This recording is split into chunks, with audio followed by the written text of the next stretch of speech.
तो असल में स्मार्ट होने का मतलब क्या होता है? क्या बस अच्छे नंबर ले आना ही स्मार्टनेस है? शायद नहीं। तो चलिए आज उन 7 आदतों को समझते हैं जो बताती हैं कि असली स्मार्टनेस, मतलब जो रियल वर्ल्ड स्मार्टनेस है, वो स्कूल के नंबरों से कहीं आगे की चीज़ है। इसी बात को समझने के लिए चलिए एक कहानी देखते हैं दो पुरानी क्लासमेट्स की, राधिका और अदिति। एक थी क्लास की टॉपर और दूसरी एक एवरेज स्टूडेंट। लेकिन मजे की बात यह है कि सालों बाद उनकी जिंदगियां बहुत बहुत अलग थीं और ये कहानी हमें बहुत कुछ सिखाती है।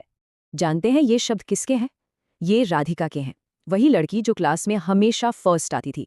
अपनी सारी अकादमिक उपलब्धियों के बावजूद ग्रेजुएशन के कई साल बाद उसने कुछ इस तरह अपनी गहरी नाखुशी को बयां किया।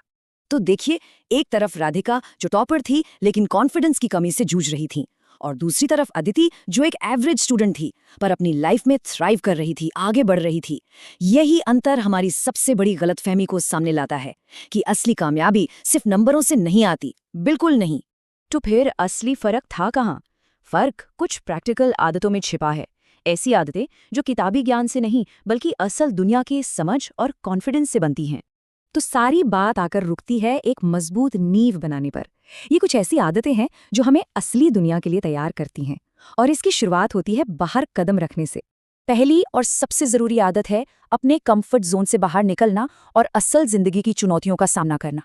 क्योंकि सच्चा आत्मविश्वास सिर्फ सोचने या देखने से नहीं बनता, वो असल में कुछ करने से बनता है। शायद अदिति ने यही किया, जबकि राधिका किताबों में ही रह गई। और ये देखिए कैसे छोटे छोटे काम भी कितना बड़ा असर डाल सकते हैं। बाजार में मोल भाव करना या बैंक का कोई काम निपटाना, ये छोटी छोटी चीजें कॉन्फिडेंस बनाती हैं। यहाँ मुद्दा 10 रुपए बचाने का नहीं है, बल्कि बात करने और दुनिया को समझने का तजुर्बा हासिल करने का है। जिस तरह हम बाहरी दुनिया में सीखते हैं, ठीक उसी तरह हम अपने दिमाग को भी ट्रेन कर सकते हैं। तो दूसरी आदत है अपने स्क्रीन टाइम का स्मार्टली इस्तेमाल करना। मतलब ऐसे गेम्स खेलना जो वाकई में दिमाग को सोचने पर मजबूर करें।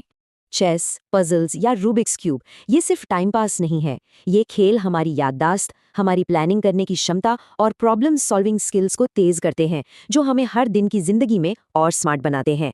चलिए अब बात करते हैं अपने मन को संवारने की। इसका मतलब ये है कि हम अपने दिमाग में किस तरह की जानकारी और बातचीत को आने देते हैं, क्योंकि जैसा इनपुट होगा वैसा ही तो आउटपुट होगा। ये आदत हमारी मेंटल एनर्जी बचाने के बारे में है।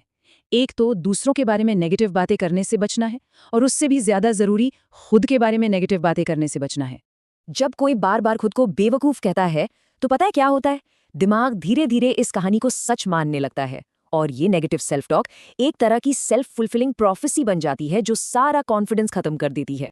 तो स्मार्ट बनने का पहला कदम क्या है? पहला कदम ये मानना है कि इंसान पहले से ही स्मार्ट है।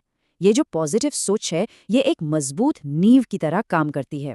स्मार्ट बनने का एक और बहुत शक्तिशाली तरीका है ऐसी किताबें पढ़ना जो हमारी सोच को चैलेंज करें और हमें दुनिया देखने का एक नया नजरिया दें। देखिए, इस तरह की किताबें सिर्फ हमें जानकारी नहीं देती, ये असल में हमारे सोचने का तरीका बदल देती हैं। ये हमें दुनिया को एक बिल्कुल नई नज़र से देखने में मदद करती हैं। अब जरा उन आदतों पर नजर डालते हैं जो ये तय करती हैं कि हम बाहरी दुनिया के साथ कैसे इंटरैक्ट करते हैं, सोशल मीडिया से लेकर अपने दोस्तों के ग्रुप तक। सोशल मीडिया ये एक बहुत पावरफुल टूल है। ये एक तरफ तो अविश्वसनीय ग्रोथ का जरिया बन सकता है, तो दूसरी तरफ ध्यान भटकाने का सबसे बड़ा कारण भी। चॉइस पूरी तरह से हमारी है कि हम इसका इस्तेमाल कैसे करते हैं।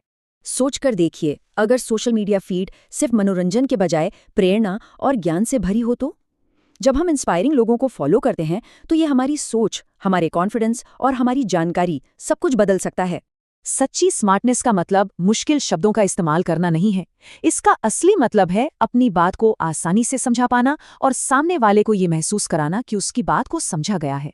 ये एक ऐसी सच्चाई है जिसे हम अक्सर अनदेखा कर देते हैं। हम उन 5 लोगों का एवरेज बन जाते हैं जिनके साथ हम सबसे ज्यादा वक्त बिताते हैं। इसलिए सही लोगों का साथ होना बहुत बहुत जरूरी है। कुछ दोस्त हमें आगे बढ़ने से रोकते हैं, जबकि कुछ दूसरे हमें ऊपर उठने के लिए प्रेरित करते हैं। क्या पता, शायद राधिका और अदिति के बीच सबसे बड़ा फर्क यही था, उनकी संगत का। तो इन सारी आदतों को समझने के बाद स्मार्ट होने के बारे में सबसे जरूरी सीख क्या मिलती है? चलिए अब स्मार्टनेस को फिर से डिफाइन करते हैं। ये कोई डिग्री या ग्रेड नहीं है जैसा राधिका ने सोचा था। नहीं, ये एक प्रैक्टिस है। रोज की उन आदतों का जोड़ जो कॉन्फिडेंस बनाती हैं, प्रॉब्लम सॉल्व करती हैं और एक बेहतर जिंदगी बनाती हैं। तो आखिर में सवाल ये उठता है, स्मार्टनेस वो है जो इंसान करता है, ना कि वो जो वो है। इस नई समझ के साथ एक स्मार्टर जिंदगी बनाने के लिए आज कौन सा पहला छोटा कदम उठाया जाए?